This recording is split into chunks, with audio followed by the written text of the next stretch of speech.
we need to pay them exactly what they're worth, not a penny more. I'd like to add something. Thank you.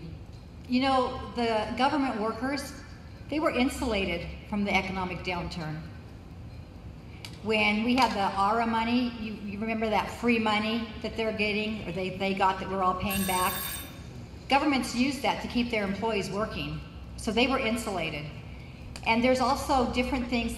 They get paid for uniform, for getting their uniforms, and I have no problem with that, but that should not be counted towards their retirement. They get overtime pay, that should not go towards retirement. Retirement should be based on their base salary. And so I think there's a lot of different things that we can still look at. They should also be paid for performance and not for longevity. Julie, I'm sorry, could I just have 15 more seconds? Because I forgot to address that really important part about privatizing services. Go ahead. One excellent example, foster care. If every church in Kern County had just one foster family, government would not have to be in the foster care business. So I not only present that as an example of where we would do the work better, but I also present it as a challenge to each of you. If you are involved with your church, that is a discussion that many churches are having right now, and they are solving the foster care crisis. And I really believe that government does many things very badly, and the worst thing is when there's no competition for a service that government provides, because you need that competition to motivate a higher level of service, because at the end of the day, we all deserve to get what we pay for with our tax dollars. I wanted to back to the pensions again. Are you aware that the Kern County Board of Supervisors has declared another year of fiscal emergency? I don't know if you're aware of that or not, but they have. And part of that declaration is because the Kern County Board has to cough up about, I think it's about $20 million a year to cover above and beyond what the pension plans cover. So that's another $20 million that could go towards critical services. The other thing we haven't talked about tonight is, you know, when people retired at a very early age, 50, 55, or, you know, is that it's an experience drain in an organization. It takes many years to train people to get at a certain level in the organization, and generally when they retire, they're at that upper level of experience. And so when those folks go on, the whole process starts all over again. And then you have to continue to train and bring those people up, and then they retire again because there's no incentive to stay when you make 99% of your salary in retirement. So that's another consideration that people don't always think about. That's a cost issue as well as an experience issue. Yes, Mr. Holloway. I just want to address the promise to the existing employees, and it is a vested right, and everybody brings up fairness, and fairness is out of the equation at this point. It's about the integrity of the system as a whole, and it's not sustainable in its present form. And we've done a poor job of telling that 6,100 that there's a very real potential that 5 to 10 years down the road you won't get any check unless we do something about everybody's check now.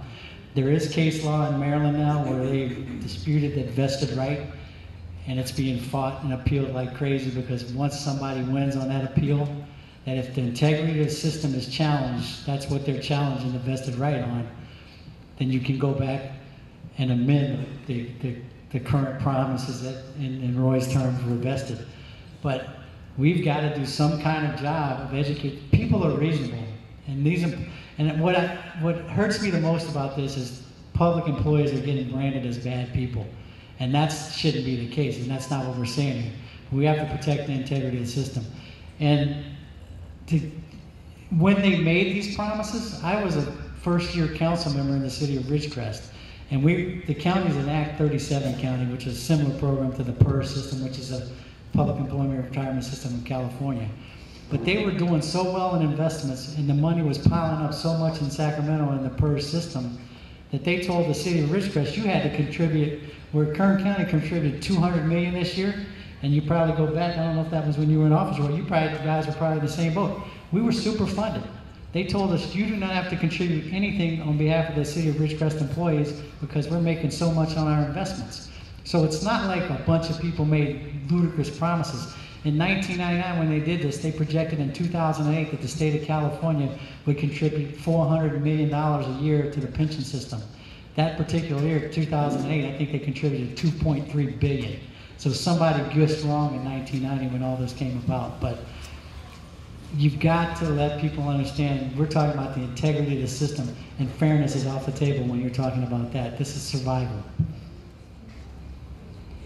This question is, the next question is to Mr. Freeland. Did you approach the Abernathys for counsel, or did they approach you? This will go to all of you. Did I approach who? The Abernathys. No, I have no dealings with Abernathys. Mr. Holloway? You know, when I got ready to run and I started talking to people, everybody, all the so-called people that know anything about the political game in Bakersfield and Kern County said, you have to go talk to Mark Abernathy.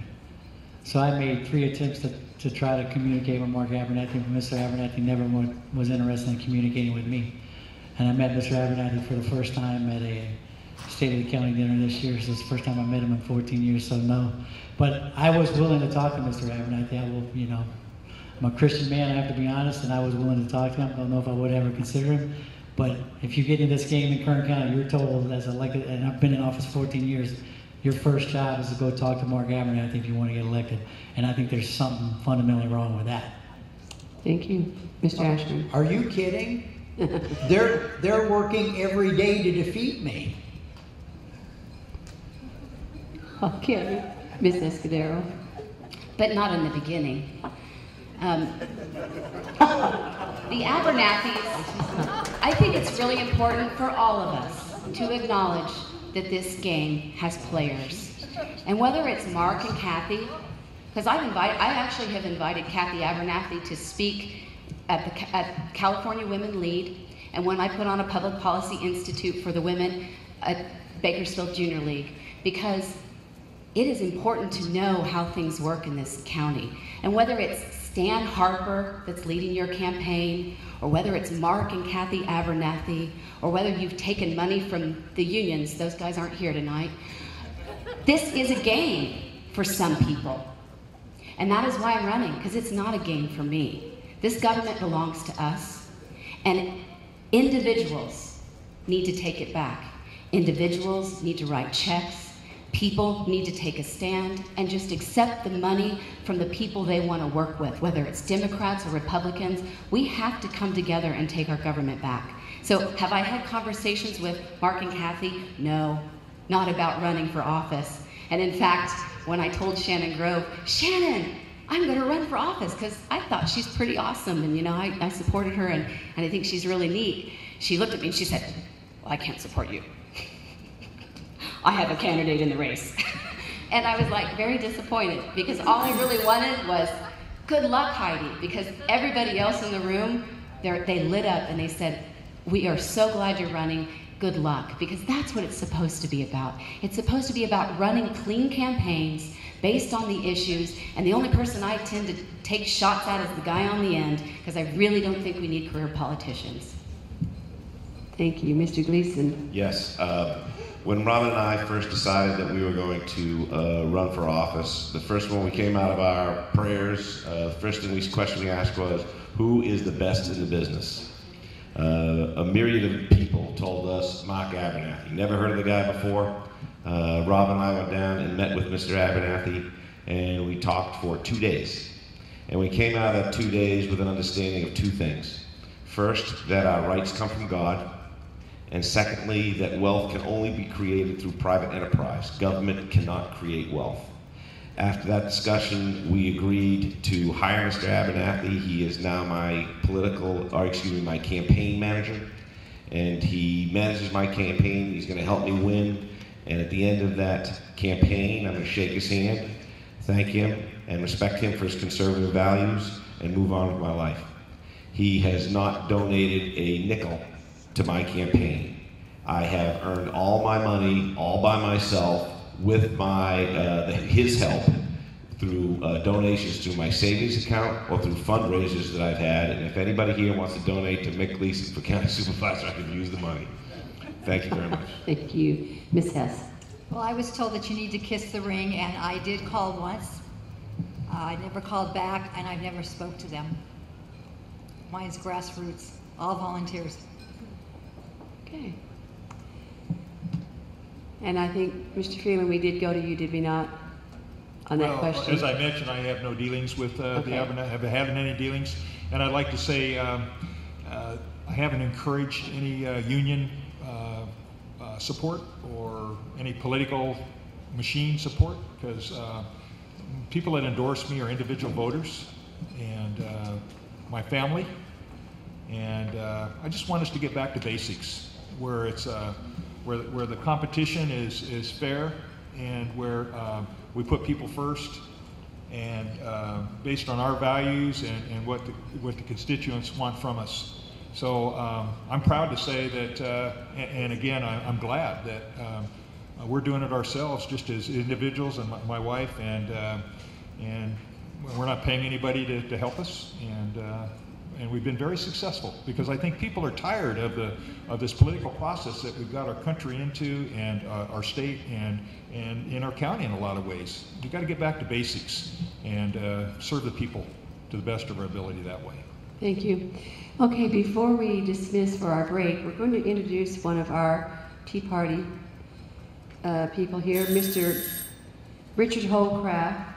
He heads the Elections Integrity Project. Thank you, Judy.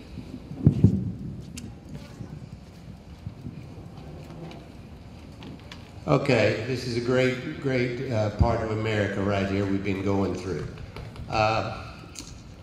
I am with the Election Integrity Project. As some of y'all may know, it's an effort to try and ensure fair and honest elections through citizens' involvement. We will be having poll observer training here at Fandango's Saturday, June 2nd at 10 a.m. The Bakersfield Tea Party is getting a good reputation in this community. We need to keep that going by being a member of the Election Integrity Project.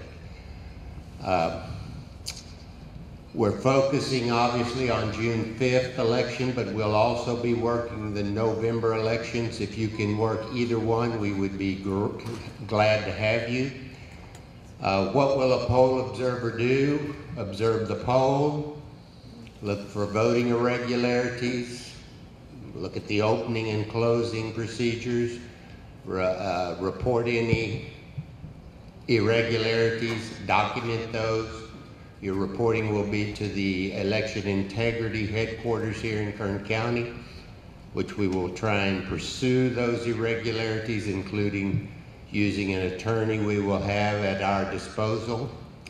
There are handouts on your table where you can contact me.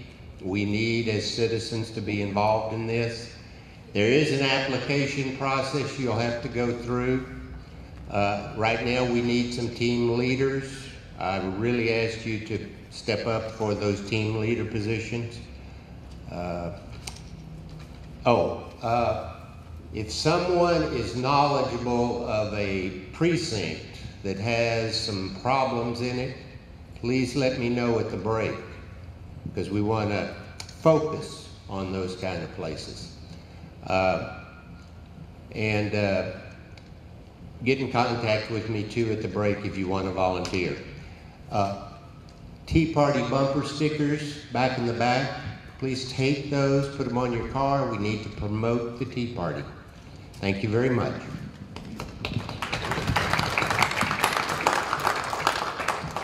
All right, at this time we're going to break, and I think maybe we're going to take about a 10-minute break, and then when you